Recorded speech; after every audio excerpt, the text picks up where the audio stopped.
ರಾಮನಾಮವೆಂಬು ನಾಮವನೆನೆದರೆ ಭಯವಿಲ್ಲ ಮನಕ್ಕೆ. ಮೂರು ಲೋಕಕ್ಕೆ ಕಾರಣ ಕೆಟ್ಟ ನಾರಾಯಣ ಜಲಕ್ಕೆ, ಶ್ರೀಮನಾರಾಯಣ ಜಲಕ್ಕೆ.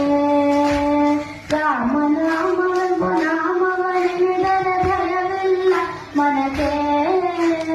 ಮೂರು ಲೋಕಕ್ಕೆ ಕಾರಣ ಕೆಟ್ಟ ನಾರಾಯಣ ಜಲಕ್ಕೆ, ಶ್ರೀಮನಾರಾಯಣ